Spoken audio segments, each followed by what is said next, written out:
I'm gonna try to ground myself in some of my elders. So I'm gonna do a quick song by Goody Mob to warm up my voice. And then I'm gonna share with you the Afro-American Fragment by Langston Hughes. And then I'll jump into some of my own work. Lord, it's so hard living this life, a constant struggle each and every day. Some wonder why I'd rather die than to continue living this way.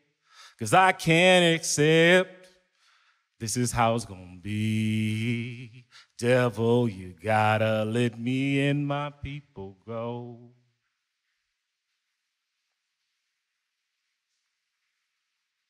So long, so far away is Africa.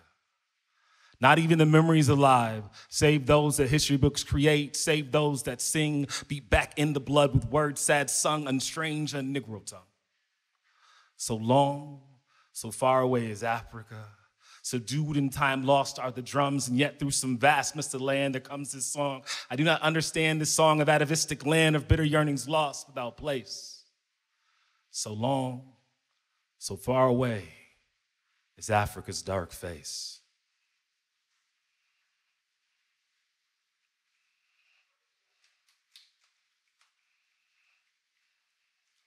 Thank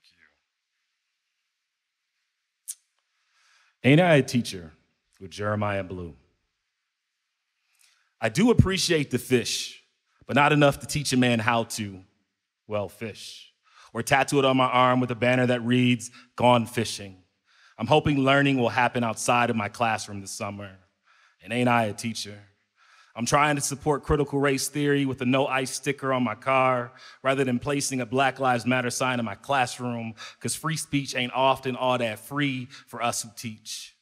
I taught a lesson about immigration once and didn't say anything about the lynching of Mexicans. There's zero Chicano history in our curriculum, despite the fact that Latinx students consume nearly half of all seats in classrooms. And ain't I a teacher? I took professional development on restorative justice rather than calling upon a resource officer to help, because having police in schools is a lot like having 400 officers standing outside of an elementary school. It does nothing for school safety and kids still die. And ain't I a teacher? School cafeteria food is immoral. Texas ain't my first choice for textbooks. Banned books distort the reality of the white gaze, so please leave your gangster paradise and freedom riders in the era of the Ron Clark story. Please keep choosing Octavia Butler over Stephanie Meyer. Please keep picking project-based learning over high-stakes testing every time. And ain't I a teacher? I don't think you need to be white to take or teach advanced placement courses. I feel like AP tracking is a productive form of institutionalized racism, and filling our self-contained sped classes with large numbers of our Black and brown bodies is flat out wrong.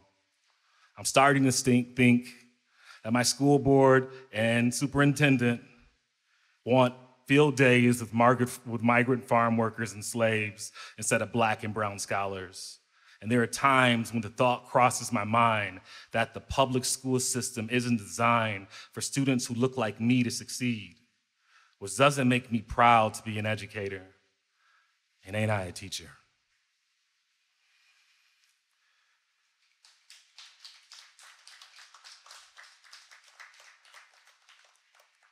I don't know. I don't know if you understand me when I say Black Lives Matter. I mean, Black Lives Matter. You say that's hogwash. I mean, last year it was okay for me not to drive. Do you want to work from home forever, ever? I do. I worry about driving, about getting pulled over. I'm thinking about bloodied air fresheners. Last year, I forgot their names until my world turned Freddie Gray. Last year, I forgot Tamir Rice. How could I forget a child? Call the ghosts from my past. Last night, I sat up and counted our dead. Short bus. Rainbows ain't pretty. Spent too many days trying to figure out where I fit on a spectrum. No gold at the end of my Roy G. Biv. I'm a dancing puzzle piece, no Belle Biv DeVoe. No poison, no peace, put me back together. No value in black boys, not wired right like broken chain link nets on inner city basketball rims. I am a disconnected microphone with no power, no voice. Radio white noise is coming from my dials like pigs squealing, never knowing that pork is not what's for dinner. I am, and that's the rest of the story. Black history, Detroit house music hyped up my short school bus. All my life I had to fight, pulling my rear across vinyl, cringing at the sound of the bell drop, gagging at the smell of my spaghetti, stomach bubbling like syrupy sweet chocolate milk that fizzes like Faygo Pop when cartons shook up. Will the real Slim Shady please stand up? I don't belong here. No new friends, Degrassi. Jimmy was supposed to roll his wheelchair down the pipeline from the wire to Oz. 12 years later, I'm on a Phoenix City school bus. My Starbucks coffee is bitter. My Greek yogurt is sour. I can't believe I'm a physics teacher, teaching my favorite unit on rainbows, hoping I could help a lost kid like myself find a pot of gold, or at least make a friend. Thank you. Barbara Jean's story. Built by big, broken, and blistered Negro hands to serve the citizens of South Bend, Indiana. They named me Public Natatorium, the largest indoor swimming pool in the state. I could not wait to meet the builder's children, but they were turned away as if they don't matter because they were Black. But Barbara Jean did matter. I will never forget her hand-stitched ruby red bathing suit, her little brown toes that did not get to touch my crystal clear waters. How did I not know that I was built to discriminate? The signs wrote no colors in blood. The city officials said they drain my dirty water before they let another nigger girl in. Could there be no liberation between my walls? Was I no place for leisure, integration, or peace? Praise Jesus, hallelujah. A group of historians saved me, made me a historical site, baptized me in moldy water, washed away my past sins, deemed me a community center, rebuilt me hollow brick by hollow brick, etched Barbara Jean's story into my walls, filled my empty pool with a thing called hope and a peace garden. They evangelized all who entered and preached about the history of exclusion, brought Barbara Jean back and her family to see the new me, no longer biased, now a spark for social change. My roof leaks as I watch Barbara's granddaughter speak about fighting for freedom.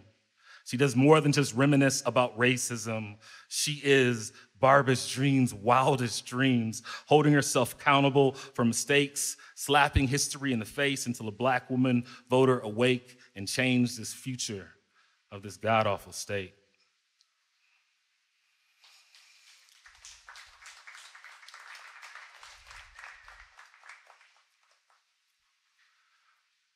Should I give up, or should I just keep chasing sidewalks, even if they lead nowhere?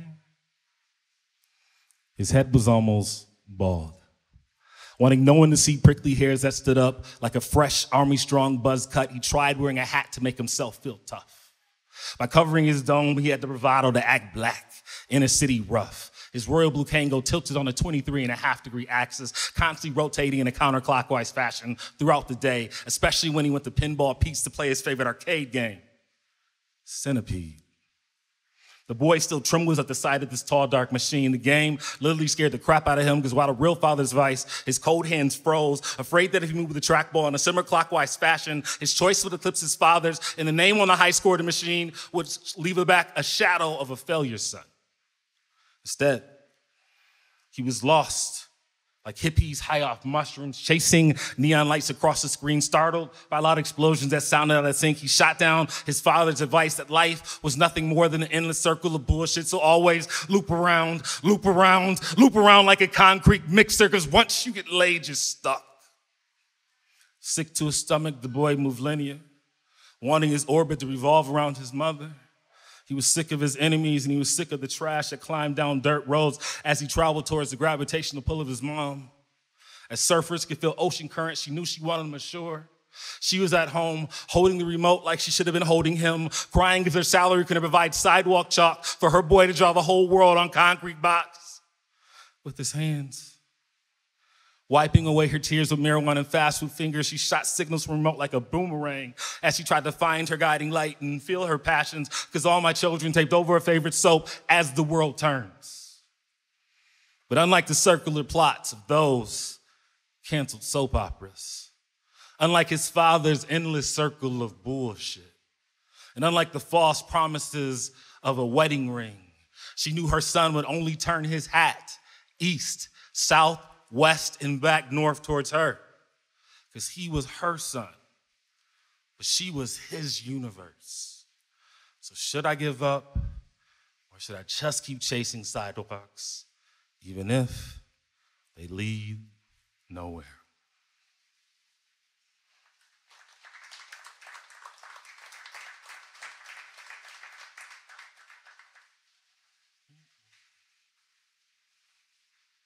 I'll do one more I have memorized, and I'll read a couple more. If I'm who you want and need in your life, then we should do brunch or breakfast sometime.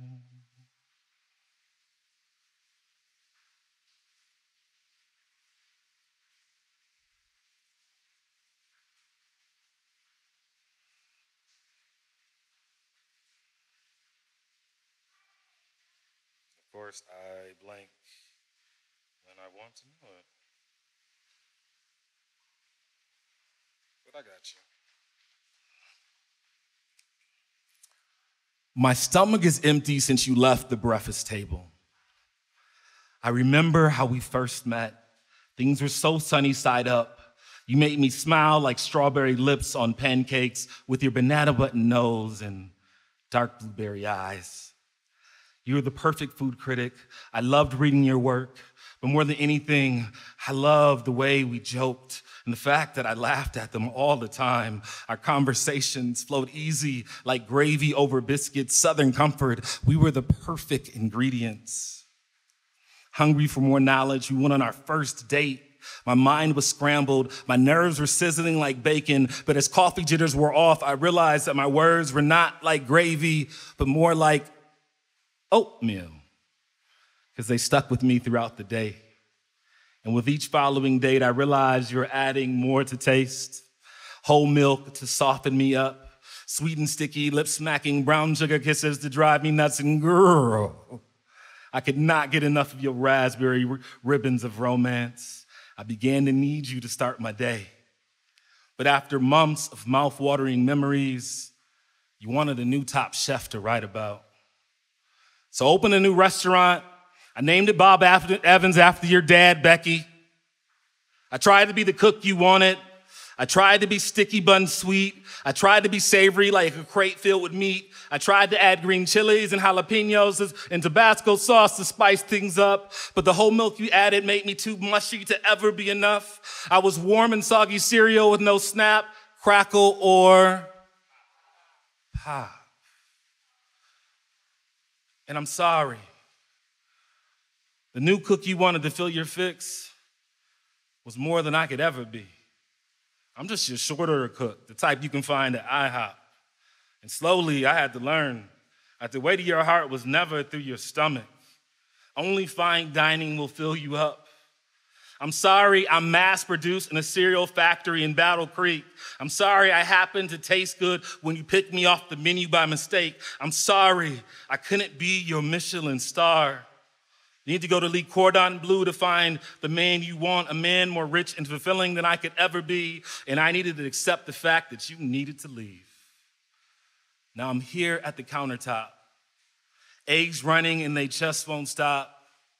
No insomnia toast around to mop it up. I miss you the most at the start of each day. Now I see why they say missing breakfast will leave you depressed throughout the day. Thank you.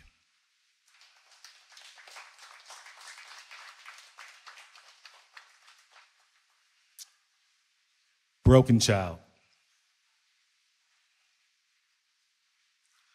My parents taught me to shrink myself, to make myself smaller. They told me not to have ambition, not to try too hard. They said I should aim to be average, not successful. Do not threaten the man, black boy. I'm expected to aspire to be a father, expected to make bad life choices, always keeping in mind that spreading my seed is the most important, because black girls can be a source of joy and love and mutual support. Why did they teach me to marry and not to love? I was raised to survive, not for jobs or accomplishments, which I was told in college can be a good thing. I disappointed my mother. I could not gain the attention of black women. I was never desired as a sexual being. I was never excited or colorful, only seen as shelter for cold girls from broken homes with no roof seeking shutters. A sweet boy, a safe space, a black father's worst nightmare.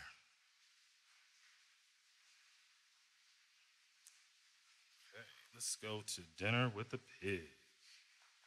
Thank you.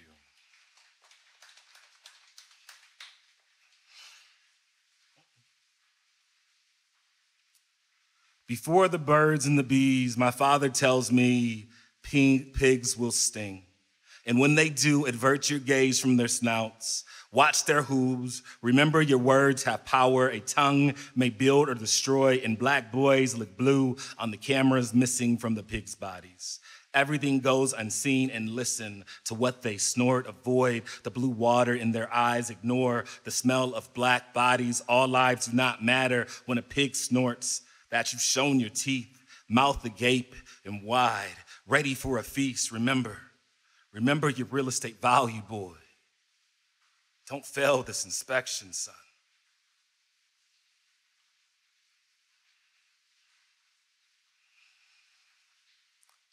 Every day.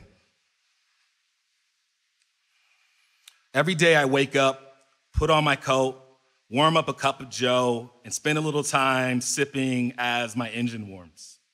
Every day by 7:30, I'm at school, sitting pretty behind my apple-adorned desk. Every day by 7:45, so is Daniel in his chair.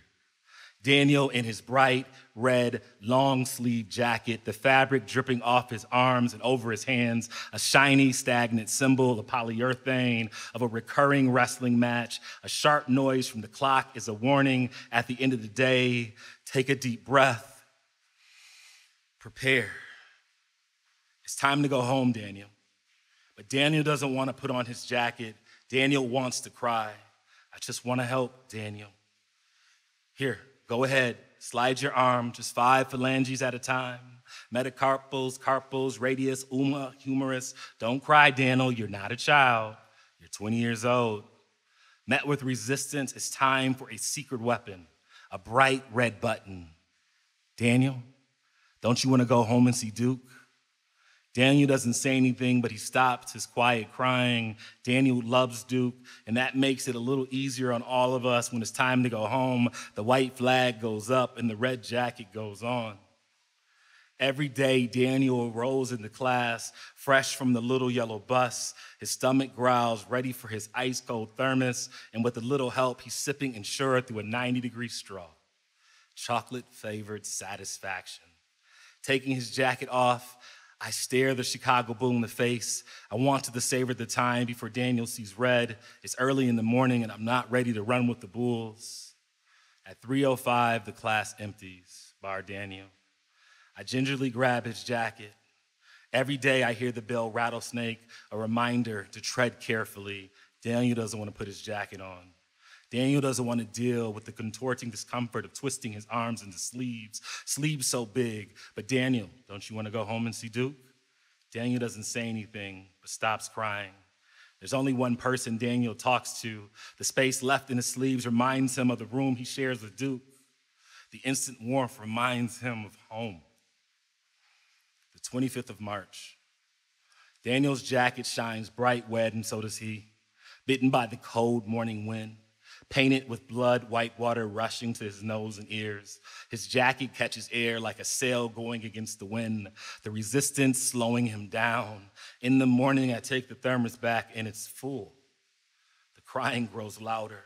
Daniel wasn't prepared for this monsoon season. It came without warning. Eventually, I stare the bull in the face, but all I can picture is Daniel. Daniel looks you right in the eyes while he dissolves. The crying grows louder. In the middle of the day, Daniel doesn't stop crying. I turn him to the wall, embarrassed to acknowledge that crying is a distraction to the class. The crying grows louder. At the end of the day, I hear the sharp ring of the bell as a trap. Duke's memorial was yesterday.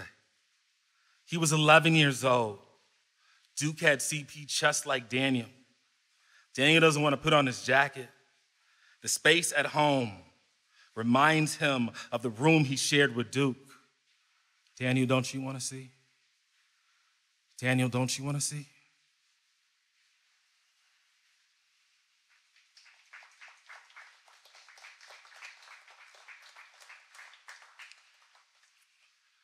Dead end. When I break down the word passion, I get pass or give, I or myself, on or endlessly. I won't give my body away to a Dodge Challenger hell-bent on running over protesters. I won't give my sight away to roadblocks, shattering police car windows, eyes burning like tear gas. I won't give myself away to a black woman whose body will be used as target practice as she rests in her home. Martyrs go extinct like panthers that are black. I must ignore my darkness in the mirror, forget its ugly projection of coded language written to destroy looters like me.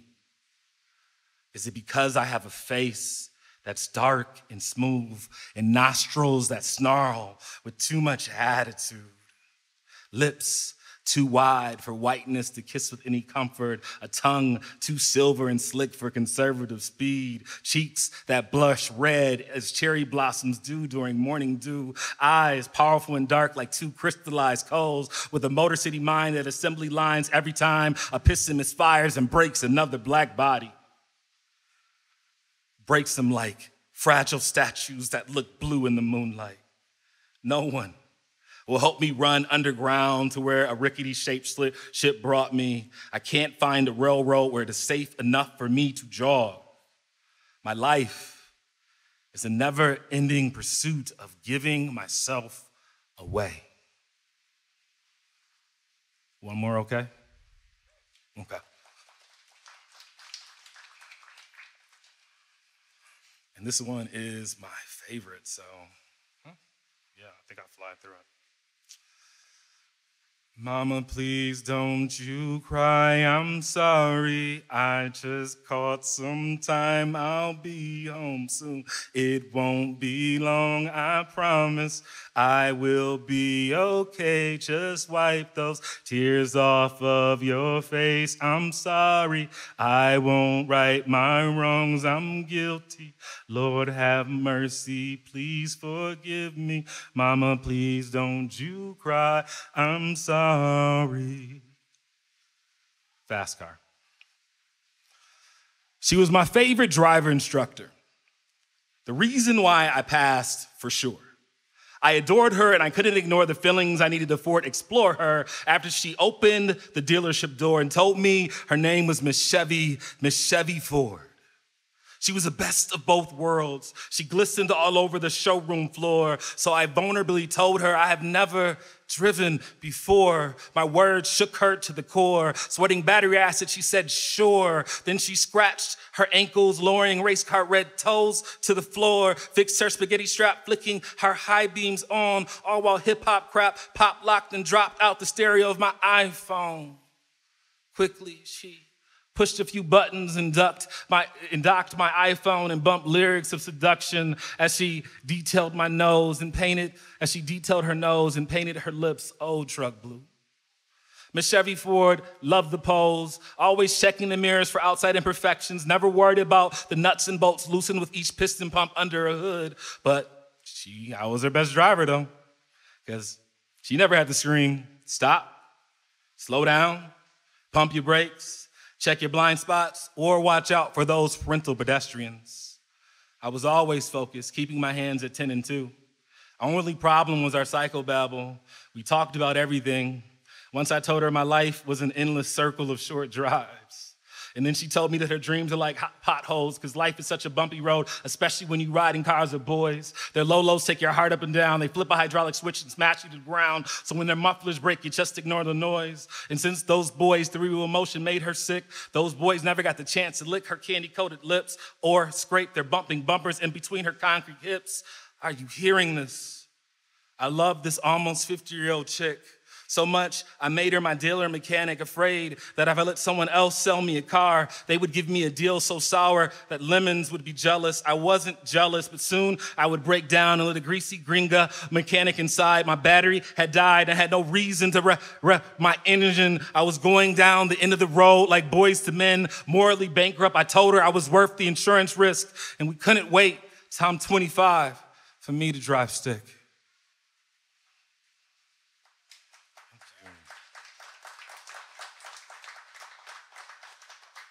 I'll end with one last teacher poet, and then, we'll have music. Is that okay? This one is called the U.S. Department of Education After the Clue. Our 50 states welcome you to our highly efficient schools and culturally relevant curriculum. It is the perfect place for Black, Indigenous, children of color to give back to nature and science, to get liberal with social studies, or revisit the transatlantic slave trade and Black history. And don't forget to, I'm sorry. I can't do this anymore. There's too much blood on their hands. The United States Department of Education is lying to you. Public school is a goddamn nightmare. Every report card, school grade, parent-teacher association is the government cheese on a trap. So please devour and spit up your free and reduced period lunch. You bring your son, he's dead. You bring your daughter, she's dead. You bring your beautiful non-binary kid, they're dead. They're all dead. The United States is shaped like an AK-47, and everything inside our country is primed to kill. Our nation pipelines our students to prisons. Black and brown students tumble down black snakes like blood oil. The system is always trying to find new ways to swallow folks whole. Our state senate passed a law that makes it legal because how could it turn out badly for schools to carry guns? Our schools are 98 degrees, and there's never any AC. So please, bathe your children in deodorant before dropping them off. Our gymnasiums have swimming pools, but the Black and brown kids can't swim. Our cafeterias don't season anything. Our resource officers arrest kids but hide from active shooters. We're the home of Sandy Hook, Santa Fe, Virginia Tech, and I'll never forget Columbine. If you think the most dangerous thing in America is our youth, well, you know nothing about school. Here, if it doesn't have blanks, it has bullets. If it has bullets, there's a good chance it has a trigger. If it's got a trigger, it's probably automatic. And if it's an automatic, then it's primed and ready to taste human blood. Oh my God, where's little Maria? Maybe the gunman shot your baby. Nope, Maria just covered herself with another student's blood and pretended to be dead. Come, gentle people, to public school. Kids should really learn the Bill of Rights before they die. It's great for the whole family. Maybe if your family's name is DeVos. Save your children. Save your Black teachers. Save your brown teachers. Because despite the fact that 80% of all of our teachers are white, 7% of us identify as Black, 9% of us identify as Latinx, we really can't afford to lose any more educators. And ain't I a teacher? Thank you.